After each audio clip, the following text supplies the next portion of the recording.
welcome back to Divine Motorworks, showing you part 3 on the AC install on the 65 Mustang. If you've been following along, you can see I got some of these hard lines set up,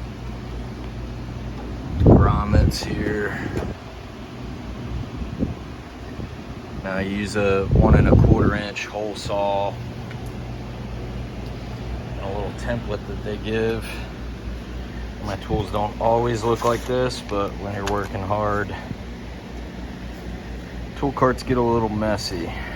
I'm about at the point I gotta clean it up a little bit. Anyway, here's that template. You can see here the cut lines, fold lines, alignment holes.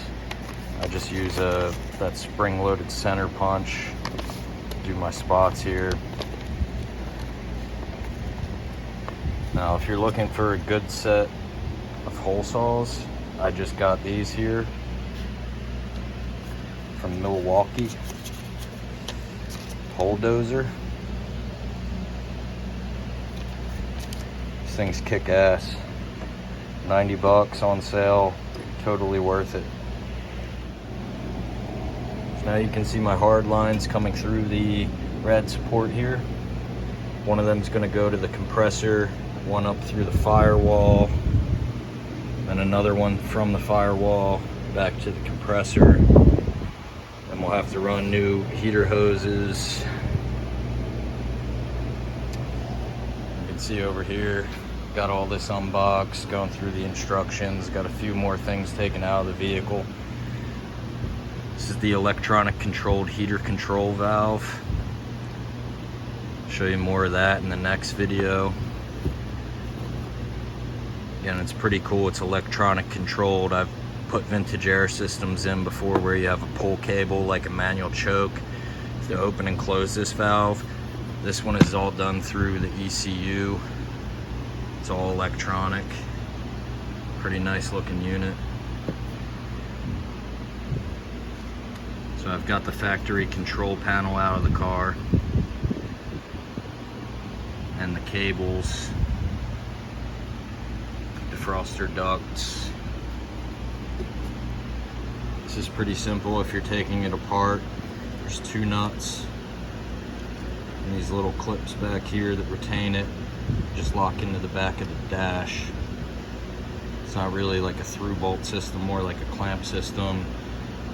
You'll have one pigtail to take off, and I pulled it out with all 3 cables still attached, but you can see I have them removed now. But a simple rundown of how that mechanism works. Then they want you to drill out these holes to 7/64 for self-tappers that they provide in the kit, where these actuators will bolt onto. You can see the wiring harness. So when you move those switches, it's actually going to run through the wiring harness and tell this ECU what to do. Make it colder, make it hot, etc. So we'll go into the car, show you some of the stuff I've already pulled apart. Alright, now I got the glove box liner out, the glove box cover, the ductwork from back there. Then they want you to go up here, pull the speaker cover out. Got to remove the factory defroster ducts. All I kind of do is use a hook tool and just work these up. Little clips that pop in there.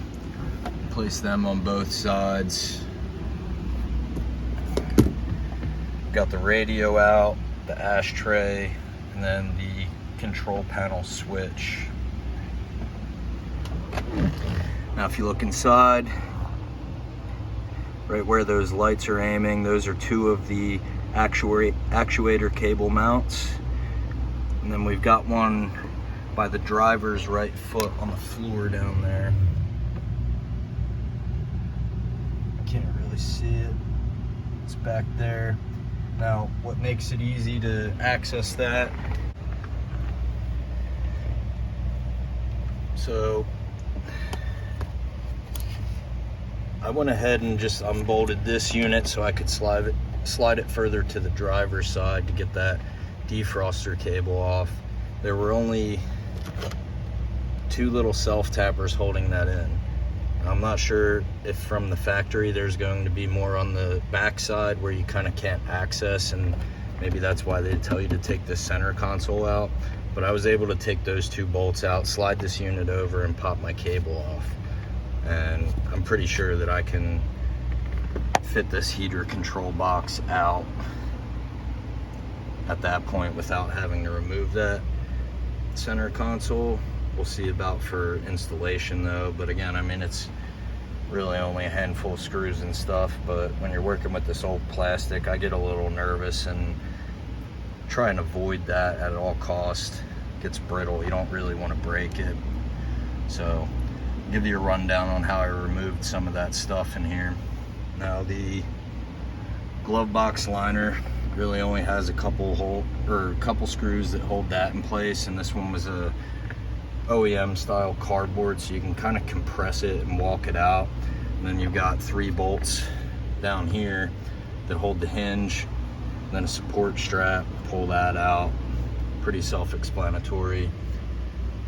The radio, you just grab the knobs, pop them out, then you pull the little backing plates off, and then you'll get to a 9/16 nut.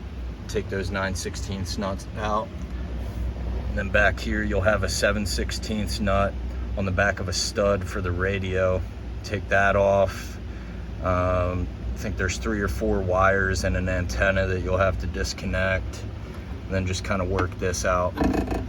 Now, if you're taking one of these out, leave 1 or 2 of these just lightly threaded on so that you can pop this back without dropping the whole radio out the back. So I'm gonna keep moving along, get this heater box out, set up that control panel switch with the actuators, and we'll see how it goes. Little rundown on the temperature control panel. You can see how these mount on here.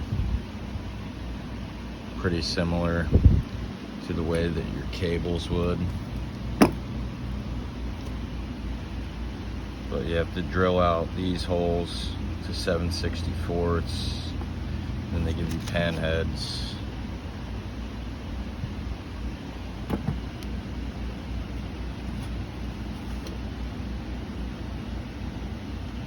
Per the instructions, trim these ends down to the 2nd hole.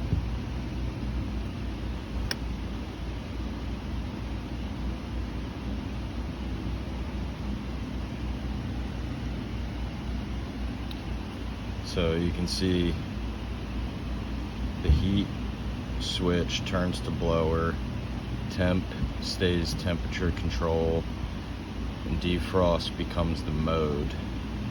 We'll go into that further later on.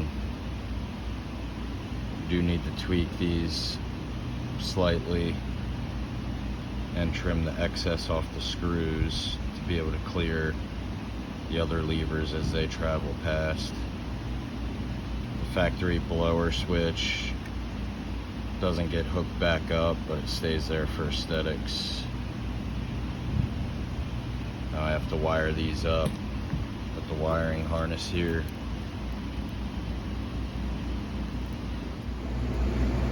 Alright, you can see I've got this firewall bracket mounted in place.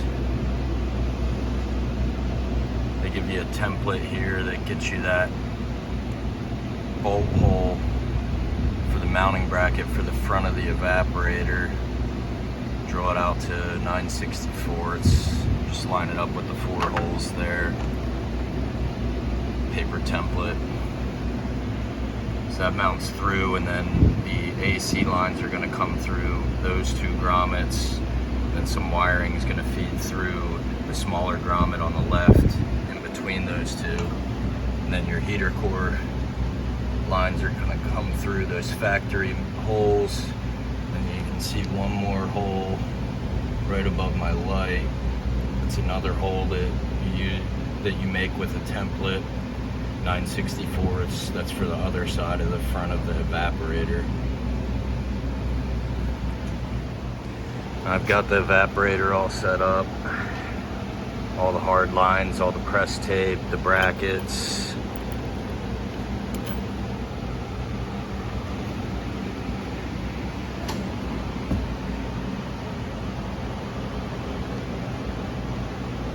These two holes, you'll be drilling a hole for each one into the cowl with self-tappers and silicone. So this will be away from the firewall. This will be the firewall side. Still got the hoses to make, the wiring, and I'm adding in throttle solenoid. This will bump the RPMs up whenever the clutch engages for the AC compressor so it doesn't bog the motor down. Now let's check out the interior. You can see I've got the seats out, the center console out. Pretty much everything out of here. I even had to take the kick panels off. The speakers protruded out too far. You can see that plate from this side. And then the kit comes with caps for each side to block the fresh air vent holes through the cowl. You can see, put silicone on it to create a weather-tight seal around the bolts, around the mating surface. And then there's one over on that side, above that speaker over there. I had that kick panel and everything out already. You got to drop the parking brake handle. A little bit of a tight squeeze to get up in that one, but that one's done. So as far as the center console, I know I said I was trying to avoid taking that out if I didn't need to. I was thinking it might just be a clearance problem with the back of the case from the factory because this aftermarket unit's a bit smaller, but turns out it does not fit. And they do give you a template to be able to trim that down and secure in another piece. Here's the control panel switch with all the actuators set up, the wiring. That's going to mount back in that factory mounting hole.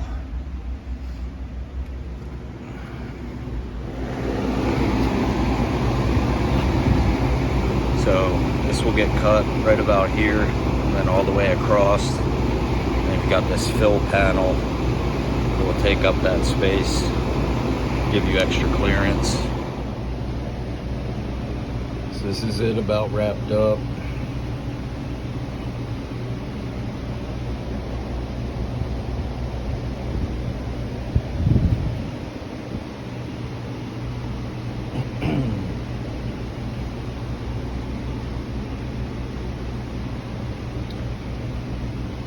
So I've got the 3 lines made.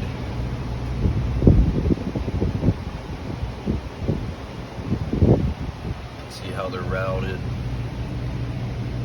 Got the electronic water valve. I decided to mount that up here. I have springs or screws coming in through the top and the back side to hold this in place.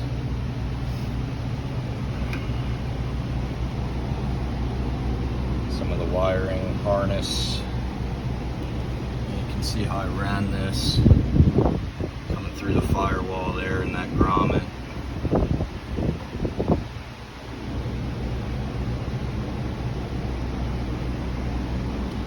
You do have to relocate the driver's side horn over to the passenger side.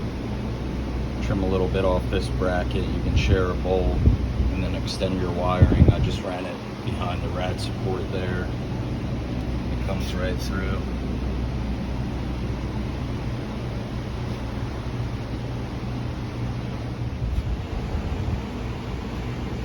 Got the interior back together.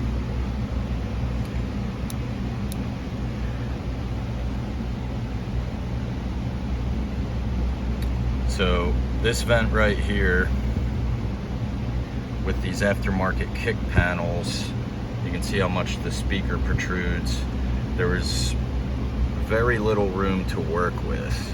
Now, the fog light switch from the factory mounts down here in like a D-shaped hole. They moved to this location, I think 66 or 67. So I had to relocate it because back here is that hole. There was no way to really place this vent. You've got the brake, the speaker. So we moved the switch to the next year's styling. Now, I didn't do all this wiring here, but I am gonna cover it up. So then we've got the driver's center vent, fully directional.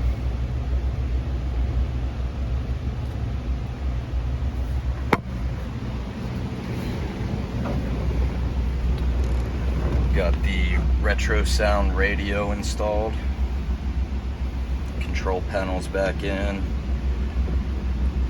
Now, the retro sound radio comes with a little USB and auxiliary wire port. So I thought this was a pretty cool place to mount it, up in here inside the center console. Now you could hook your phone up, leave it in here, close it up, or run the cord over and, you know, sit your phone in the cup holder, access it that way. But like that, everything's hidden and we didn't really have to mess with the dash at all. Now you can see the passenger side center vent, passenger side outer vent. I'm still gonna tie that vent up a little, or vent ducting up a little bit more. And then that gray wire that you see hanging out right now, where I'm pointing at, that is the jumper wire that you use to program the electronic control panel. So once I do that and program the control panel, I'm gonna tuck that wire back up out of the way. And then, like I was saying, they give you a new glove box liner.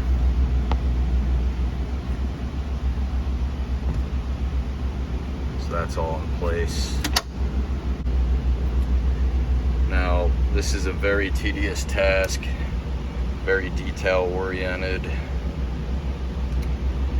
You know, I think things over a lot before I go cutting holes in a firewall, drilling stuff, you know, trying to figure out the best way to mount things. And you're gonna spend a lot of time on the floor reaching up under the dash, bending like a contortionist. So that's why I had the seats out, that and to get the center console out. But with the seats out, the center console out, you can lay across the floor and reach up underneath a lot easier, rather than trying to hang out in between the seat and the door, and makes it a lot easier. We've got the speaker grill cover up. This is where the defrost ducts run to, here and over here. So now I'm gonna fire it up, program the control panel, and then we'll start charging it with refrigerant.